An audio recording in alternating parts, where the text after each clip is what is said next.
আজকের হাজার হাজার কোটি কোটি টাকা বিদেশে পাচার হয়ে যাচ্ছে। যখন আওয়ামী লীগ ক্ষমতায় ছিল তখনও হয়েছিল, যখন এর আগে বিএনপি সরকার ছিল তখনও হয়েছিল, এখনো হচ্ছে। কি ভুল বললাম নাকি? এভাবে হতেই থাকবে। কারণ কি জানেন, সব কিছুর সাথে ইমানের সম্পর্ক।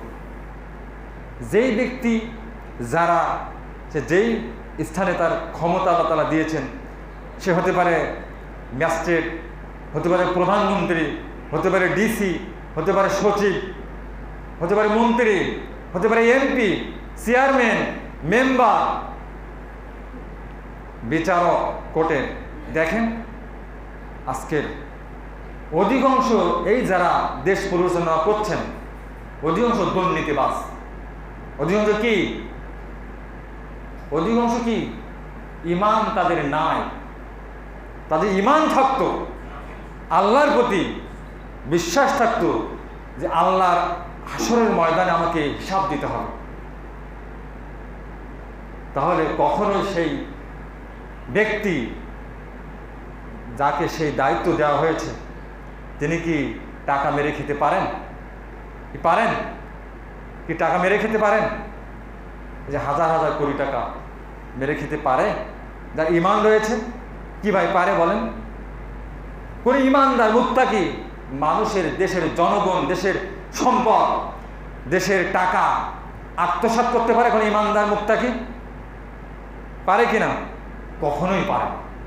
প্রয়োজনে সেই চাকরি ছেড়ে দেবে, কিন্তু সে ইসলামের বহির্ভূত কাজ, কোরআন সুন্নাহ বিরোধী কাজ সে করতে পারে না। কারণ কি? দুনিয়ার জীবনে হয়তো আপনি বেঁচে যেতে পারেন, কি পারেন না? দুনিয়ার সঠিক বিচার হয় না। কি হয় ভাই? আজকে দেখেন যারা দিনে দুপুরে খুন করছে, খুন করে জেলে হয়তো তাদেরকে ঢোকানো হচ্ছে। বিভিন্ন দুর্নীতিবাজ, সন্ত্রাস, খুন খারাপি যারা করে তাদেরকে জেলে ভরা হচ্ছে, কিন্তু তাদের সঠিক বিচার হচ্ছে না। তারা টাকা পয়সা দিয়ে বিভিন্ন ব্যক্তির দলীয়করণ, আত্মীয়করণ, দলীয় বিভিন্ন ক্ষমতার বলে সেখান থেকে সে কি করছে? পার পেয়ে যাচ্ছে, তার সঠিক বিচার হচ্ছে না। দুনিয়ায় আপনি বেঁচে যেতে পারেন, কিন্তু আখিরাতে কিয়ামতের দিন হাসরের ময়দানে আপনার কেউ বাঁচাতে পারবে না। কেউ বাঁচাতে পারবে কি? কেউ বাঁচাতে পারবে সেদিন? কেউ পারবে না।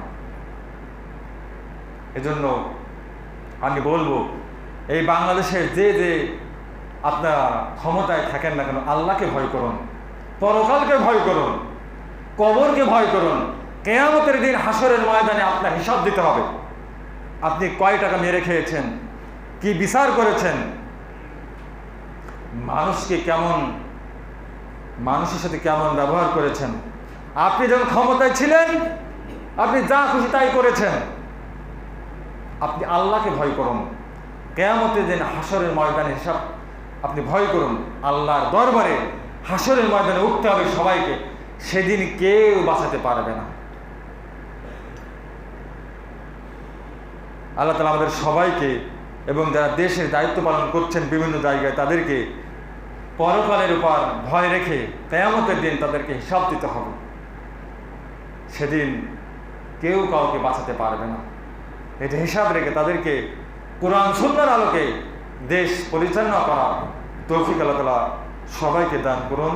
আমরা সবাই আল্লাহুম্মা আমিন। আমি যে আয়াতটি বলেছিলাম, আল্লাহ বলছেন, হে বান্দারগণ, তোমরা পরিপূর্ণভাবে ইসলামকে অনুসরণ করো। এবার আল্লাহ তাআলা বলেছেন, ওয়ালা তাত্তাবিউ খুতুওয়াতিশ শাইতান, তোমরা শয়তানের অনুসরণ করো না, শয়তানের পদাঙ্ক অনুসরণ করো না।